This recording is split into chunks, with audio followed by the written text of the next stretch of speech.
Hey guys, AlduicS here, and we're back with Season 1, Episode 15 of the Eminence in Shadow.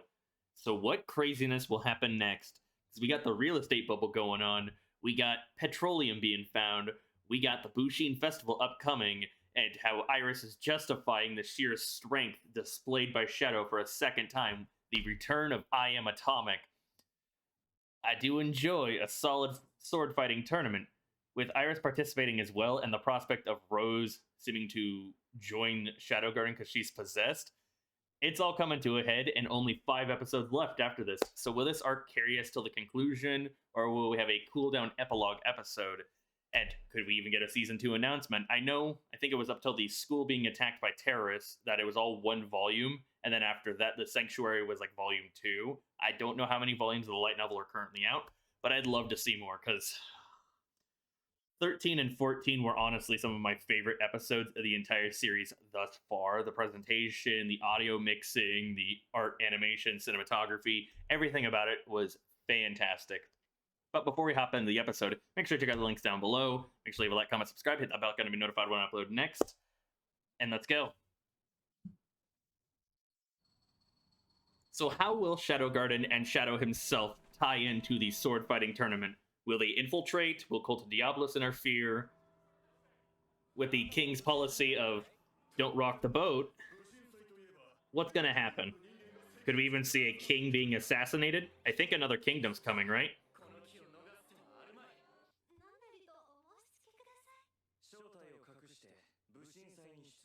Oh.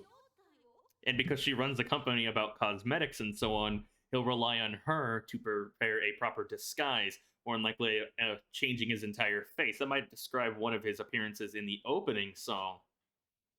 All right, that's very clever, and it makes sense, because, she did recreate a lot of aspects just from these tidbits of information. She is the smartest of the 7 shadows, after all. Straight up, obviously, being her clumsiness, her lack of athletic ability. But I think she is one of my favorite out of all of the females in this show, and even just among the 7 shadows. So it's really hard to beat Delta, and Alpha, and Beta. I do like Epsilon, but I think I prefer Gamma over Epsilon. Who's on the bicycle? Is that the power source?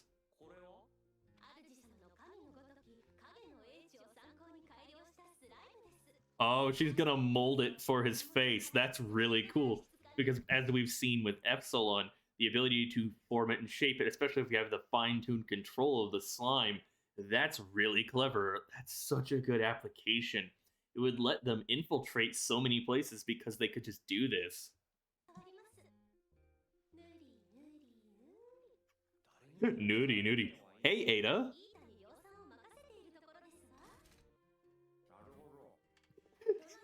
Our boy is very fat, or fat-cheeked. Why is she getting wheeled off, though? Does she have no physical ability?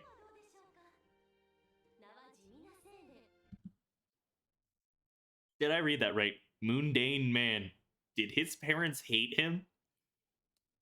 Obviously, it's the author choosing the name. No shit about that. But in universe, did they just have no expectations for this man? They didn't think he would fail, but they didn't think he would succeed either. He'd just be very mundane. Oh my god. Shit like this is why I love this show so much. Oh my god. Alright, I'm sorry for pausing. Dude looks tired. He has fucking bags under his eyes. Unremarkable and unremarked to death.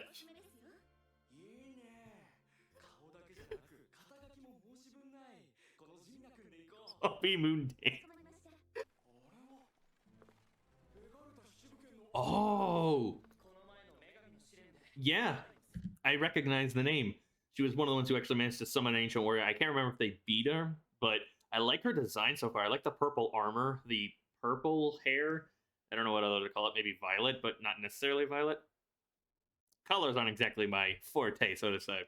But I really do like the design. The gold, the purple. Oh, even the white. I wonder if she'll end up falling for Shadow or for Mundane Man. Because our boy just casually waltzes onto these romance paths and builds himself a harem and then fucks off or doesn't think anything about it. And I wonder if we'll actually see Alexia try to make a move as well, because we know she's been building towards that, and we've been having all of these smaller moments. I like her hairband. Oh, actually kind of like the armor form.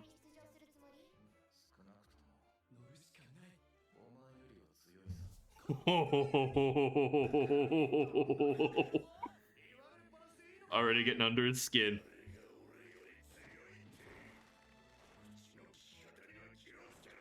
And he's gonna take the punch, yeah, but then he's gonna show his true strength in the Colosseum.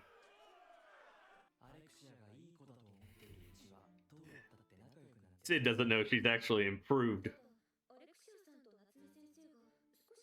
That's what you're taking away from it?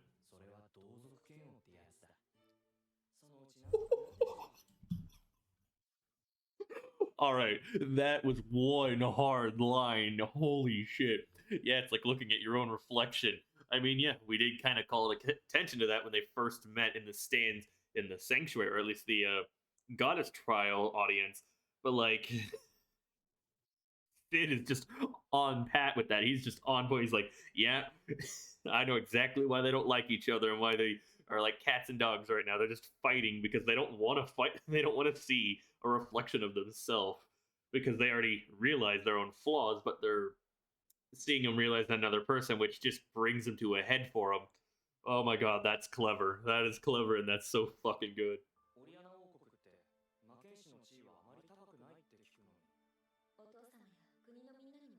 What inspired her to be a Dark Knight? Is it fighting for someone else's sake that she wanted to? Oh, it's that dude that was wearing the paper bag. I'm betting that's Sid. So yeah, it was Sid. This man has literally started so many women on just various paths because of his actions, because he was bandit hunting, because he was experimenting with magic, his desire to be Eminence and Shadow, his role play. Oh my god, the coincidences just keep stacking up, and it's fucking perfect, y'all. My cheeks are hurting from the smiles and just the absurdity of it.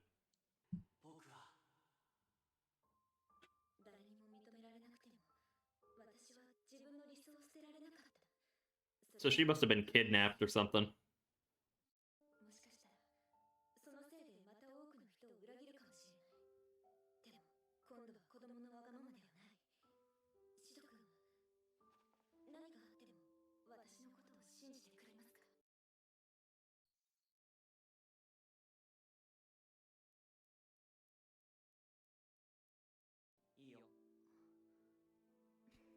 Doesn't mean much from him personally, but for her, it's what she needed to hear. But I feel like we're at a turning point for her character. I got a feeling she's gonna do something. Or maybe she'll die. I know she's possessed or on the verge of turning into that blob, essentially, but what's gonna happen? I love his voice actors so much. Who are you? Very shiny, dude. Goldie Gilded, the unbeaten legend. Very protagonist aura he is emitting right now. That armor, the sparkles, that smile, the jawline. Yeah, this man is at least a bona fide handsome dude. He'd be the protagonist if Sid were to be a background character, if everything was fully intended. Interesting. He just also appeared, so he's pretty fast.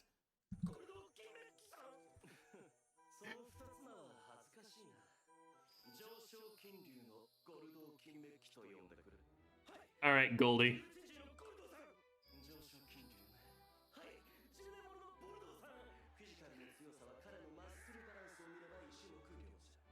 Don't judge a book by its cover.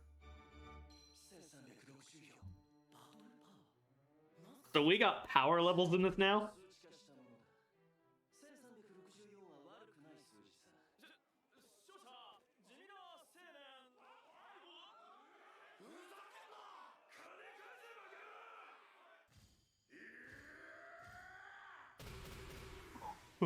The speed. Oh, his abilities always just astound me. That at least Anne Rose was able to see it.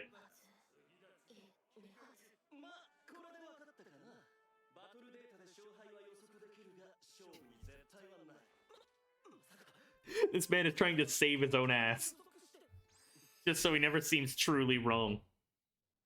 Alright, so it wasn't exactly the craziest episode. It was slower, for sure. Don't get me wrong, though, it was still very enjoyable. I did enjoy what was presented, the Bushin Festival, the prelims we're getting into, meeting Anne Rose, seeing kind of what she's like, hearing her voice actress, what her appearance is, harkening back to the Sanctuary arc in multiple regards, from Aurora's lines and her analogies to even the name drop we got about the contestant who summoned an ancient warrior and presumably beat them, considering she walked away alive. But either way, that ending was probably the biggest highlight of the episode because we have Rose, as I predicted, was going to go do something, and it turns out she stabbed her fiance, Perv Asshat. Still don't know if that's a nickname or his actual name, but we've had very on the nose names like Mundane Man, which I just love seeing the transformation effect, the disguise effect, and how they mold and use the slime, that hair salon almost machine built by Ada, the fact that they're powering it with a bicycle. Oh, spending more time with the Seven Shadows, always very much welcome. I wonder if they have any plans for themselves and the Bushin Festival. We have a little bit more knowledge that Natsume, aka Beta, has been hanging out more often with Rose and Alexia, but Rose herself did make a move. That ending scene, though, the incident. So it turns out she stabbed her fiance and ran away. What are the circumstances behind it? But as I predicted, she was going to go do something. She gave off this air, this impression that something would go down. And we know she's possessed, so maybe she's feeling this desperation. She wants to make her move and pursue her own form of justice. We know she asked Sid to believe in her no matter what, and it was what she needed to hear, even if he didn't treat it all that seriously or all that significantly, because we know his views on what's important to him and what's not. But it still meant the world to her, and I really like that aspect. I like the dynamic between them too. It's so good. Plus, just Rose is adorable, and I like how she interprets the sparks flying between Natsume and Alexia. And Sid's line, though, that whole, it's like looking at a reflection. That is just such a cold, hard line. Damn. But I can't wait to see the finals for the Bushin Festival. Obviously, with Rose kind of MIA right now and doing her own thing, we won't get to see her fight in the tournament itself, but we'll still be able to see Iris. We've seen Iris kick off at least once or twice, but I want to see her fight against someone like Mundane Man, aka Sid, when he's using some of his strength, and see the capabilities that she has, what truly makes her the strongest swordswoman in the kingdom. It's late, cut me some slack, guys.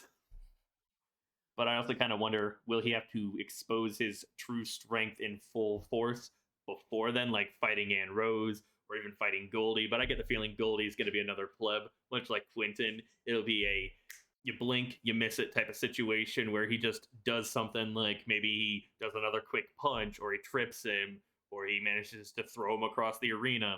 Either way, I still love just the on-nose aspect of his name. Like, I know it's the author picking him out, don't get me wrong, but the fact his parents would name him that. I wonder if Mundane in their universe has a completely different meaning, or if it's not even just a normal part of their language. Either way, I'm excited to see where we're going to go for the Bushin Festival and see more of Mundane Man flexing his stuff and pulling a fast one over the audience and over anyone that's underestimating him, and then turning the tables. I'm kind of curious if Goldie is all talk or if he has some skill, but the way he was wheeling his sword around and his overconfidence, his ability to save his own ass by trying to make it seem like he had intended for that to happen, or at least planned a route of escape in that dialogue, that conversation. The whole, well, upsets can always happen. Either way, let me know you guys' thoughts down below, because there's not much to talk about, I'll be honest. I did enjoy spending time with Seven Shadows, as I said, the whole disguise thing, but overall, it's one of the least beefy episodes, which it's sometimes good to have these. It's a nice cool down and a nice kind of gradual incline into the next arc, a nice segue into what's going to happen next, because I got a feeling it's going to pop off. We only got 5 episodes left. But once you're done, leaving a like, comment, subscribe, hit that bell icon to be notified when I upload next. Make sure to check out the links down below. Do let me know how my camera looks, my audio, among other aspects, because I am switching to highlights, as you may know, as you may have realized by this point. But if you want the full version, head over to my Patreon. You can get it over there and more. Go see what I might have cut out during some scenes. Either way, this has been AlduicS. Thank you all so much for watching. Peace.